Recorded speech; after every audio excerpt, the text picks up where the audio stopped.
Someone at the barbecue asked my boyfriend who he'd date if not me. He pointed at my best friend and said, "Brittany, obviously." Obviously? I stood there holding the potato salad I'd made while my boyfriend Jason and my best friend Brittany both laughed like he'd said something hilarious.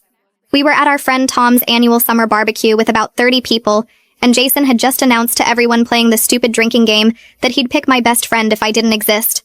Come on, babe, it's just a hypothetical question. Jason took another swig of his beer while Brittany tucked her hair behind her ear, the way she always did when she was pleased about something. Besides, Brittany and I have so much in common. It makes sense.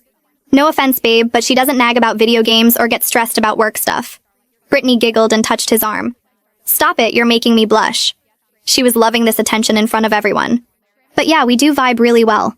Remember that concert last month?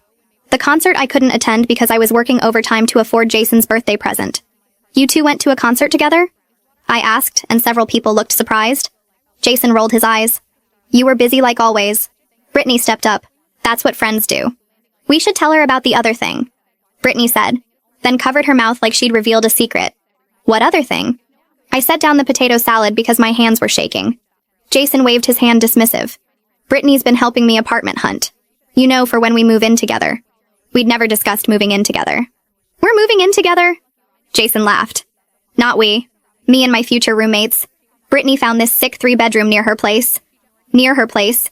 My best friend was helping my boyfriend find an apartment near her without telling me. When were you planning to mention this? Brittany jumped in defensive. He needs his space. You're always suffocating him with your need to know everything. She said this in front of everyone like it was common knowledge. That's rich coming from someone who texts him more than I do. The words came out before I could stop them. Jason's friend Alex laughed. Oh shit, she knows about the texts. Everyone turned to look at Alex, who immediately looked guilty. I'd seen Jason's phone light up with her messages at midnight, at 1 a.m., at 3 a.m. We're friends. Friends text. Brittany said, but her face was red. Besides, you work nights, so someone needs to keep him company. Tom's girlfriend Lisa pulled me aside. Hey, maybe we should go inside for a bit. But I wasn't moving. No, I want to hear more about how my boyfriend and best friend would be perfect together. Jason stood up annoyed. See, this is why I said Brittany. She doesn't make everything a drama. He walked over to the cooler for another beer. You're exhausting sometimes. Brittany's just easier. Brittany nodded, supportive. You do tend to overthink things. Like when you got upset about me borrowing your dress without asking. The dress she'd worn to Jason's cousin's wedding that I wasn't invited to, because they only had one extra spot. You went to his cousin's wedding?